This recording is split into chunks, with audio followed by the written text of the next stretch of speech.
that this instability, the human being needs some sense of stability. Now, Benedict puts it into a definite setting. And he was, keep in mind that Saint Benedict in the 5th and 6th centuries was essentially, he was kind of boiling down all of the monastic traditions that came before him into this kind of moderate, workable rule of life. He said there should be nothing harsh in the rule, nothing that is undoable. Because a lot of the monks at that time did stuff that was just superhuman stuff. And the average person would hear about it and they go, well, we can't do that. So Benedict wanted to make monasticism approachable. But he also took the various forms, and there were all kinds of forms of monasticism. So he mentions 4 in his rule. The first are the Cenobites. He writes a rule for Cenobites. Sounds like something you call Orkin for. I don't know, I got Cenobites in my attic. Anyway, Cenobite is a Latin, it comes from a Latin derivation that comes from the Greek koinonia or koinonia. So it means community or fellowship. So it just, all it means is monks who live in community. So he says there are clearly 4 kinds. First, there are Cenobites, that is to say those who belong to a monastery where they serve under a rule, 2 things, a rule of life and an abbot, a spiritual father, a pastor. So you have a rule and a good local spiritual father or mother in the case of the women. Second are the anchorites or hermits. The word that you'll often hear there is eremite. That sounds like something you need to call Orkin for as well, only they're worse than the Cenobites, I think. They attack the very foundations of the house. Anyway, eremite is where we get our word hermit. And if you read scripture in Greek, any times that you read that Jesus was in a wilderness alone, eremos is the Koine Greek. What is it in modern Greek? Eremia. Ereme? Eremia. Yeah. Eremos is the desert. Yeah, right. Eremia is the desert place. Yeah, okay. In Scripture, if you look at it, of course, there are various tenses that go with it. But that we get eremite from that word. So the hermits, though, who have gone through the test of living in a monastery for a long time and have passed beyond the first fervor of their monastic life, thanks to the help and guidance of many, they are now trained to fight the devil. They have built up their strength and go from the battle line in the ranks of their brothers to single combat in the desert. Well, in other words, you learn your spiritual life in community with other people, and you learn the love responsibility that goes with the love of Christ, which goes back to stability, doesn't it? And only after you've learned that can you go into solitude. We have a little saying, if you're afraid of community, beware of solitude. Chances are you're running away. And if you're afraid of solitude, be careful of community, because chances are you're running away. Because what happens in solitude is a face-to-face, naked encounter with God. When you're in solitude for a long time, and I've had the blessing from my community of being able to live in reclusion for a long time. I'm no longer doing it, but several years ago I was coming out of reclusion, where I prayed the office every day. I never left my cell when I was at the Mother House. I went up to do 2 community meetings a week and Mass. That was it. And I got news for you. It's naked. When there's no activity to keep you preoccupied except God, you come to find out real quick what's in your soul. And that's where the whole battle with the 8 thoughts, where we get the 7 capital sins in the West, that comes to us from St. John Climacus, who was from Sinai in the desert. And then it comes into the West through Gregory the Great. He was the first to talk about the 7 capital sins. But before that, with Evagrius, and then with St. John Cassian, they speak of the 8 thoughts. And they learned about kind of the inner psychology of spiritual battle because they were in the desert. They were in solitude. They were still, and they discovered what in fact is going on. In the psychology, how does the devil get to us? How does he toy with us? How does he tempt us? And they really almost made an art form out of it that's fascinating. Third, and here I want to get to the topic, are the Cerebites, the most detestable kind of monks. He mentions no words. Who, with no experience to guide them, no rule to try them as gold is tried in a furnace, Proverbs 27:21, have a character that is as soft as lead. Still loyal to the world by their actions, they clearly lie to God by their tonsure.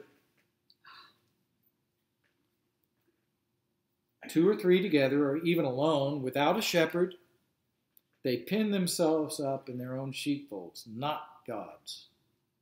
Their law is whatever they like to do, whatever strikes their fancy. Anything they believe in and choose, they call it holy. Anything they don't like, they say is forbidden. So you get the drift. These are people who are playing at their Christian life. Playing, in this case, to the monastic life. And at Little Portion Hermitage, I can tell you, we've seen a lot of people just like this. They want to come. They want to be monks, but on their own terms. They want to do it their way, not the way of the community. Mm-hmm. Not the way of any community. We say, well, try the Franciscans. Well, they didn't like them. Try the Dominicans. Well, they didn't like it. The Augustinians. Well, they didn't like me. Well, the Benedictines. Well, they didn't like it. Try the Basilians. Well, they didn't like it either. So I tried you. Well, we don't like it either. See, so that's the kind of situation. Now, and here he gets the fourth, and finally, there are monks called gyrovags. What kind of sandwich you order at a Greek restaurant? A what? Gyro, whatever.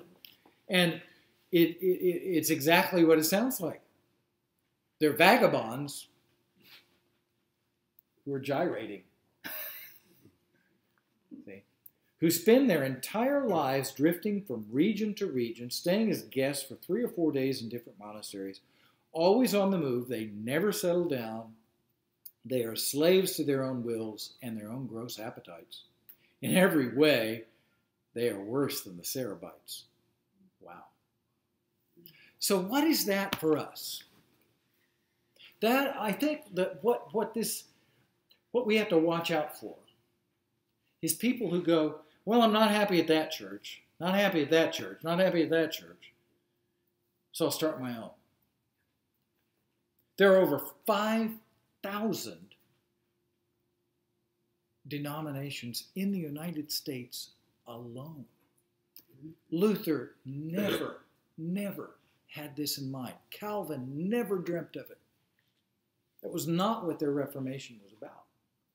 And this is what's happened.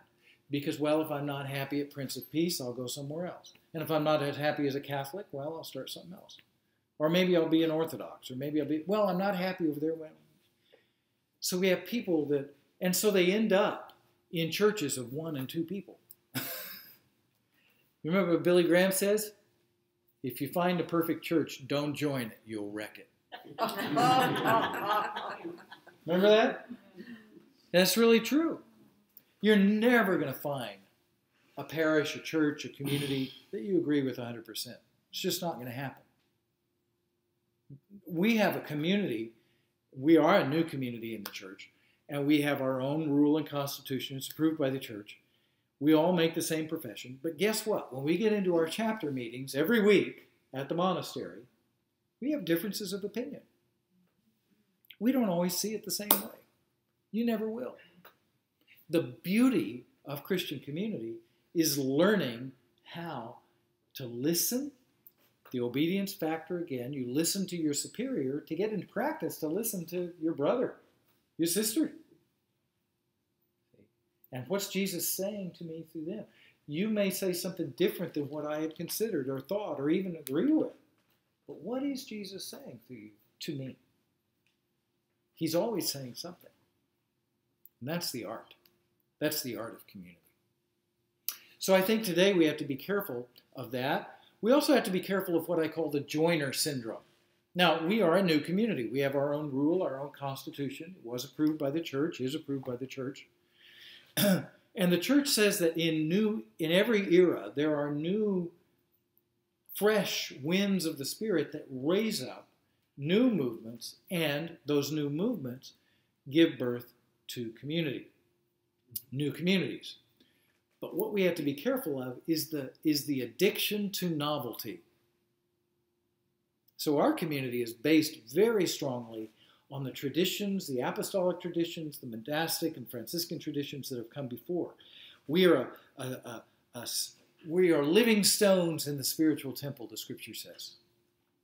And the shepherd of Hermas says that each of us, we place our stone on this wall.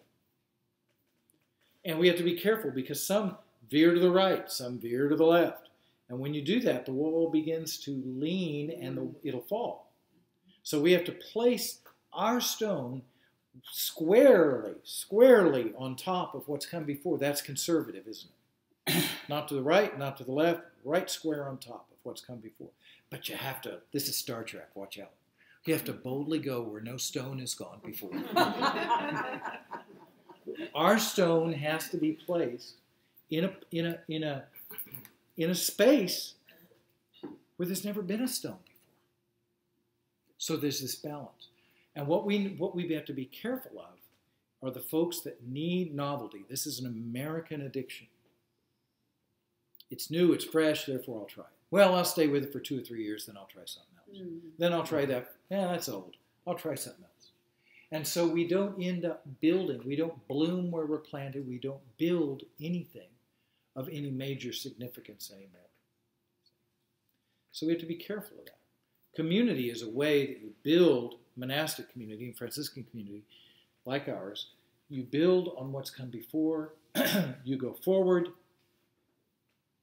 But you're building on something, not just creating things your own. Also, there's another problem. And this is the arch-conservative reaction. And that's people that want to just go back to what has been before. Well, somebody's already been there. You know, you'll never build if you just always go back. And these are the ultra-conservatives of the church. You know, I want to go back and just do Latin. Okay. Well, guess what? Latin was the vernacular of the day. See, we used Latin in the church because nobody understood Greek anymore. Sorry, hon. and the liturgy and the language of the church was Greek. Nobody understood it. So they said, yeah, let's put it into the vulgar language, the Latin language. It was an attempt to reach the people where they were. So an ultra-conservative would go back and just mimic the externals of something without understanding the spirit of why. So you want to be radical but not fanatical. Radical is rooted like a radish. Fanatical just mimics radicalism, a certain external aspect of it, but it doesn't understand the spirit and the root of it. And we want our roots deep so that we can reach high. See? Make sense? Make sense? Okay.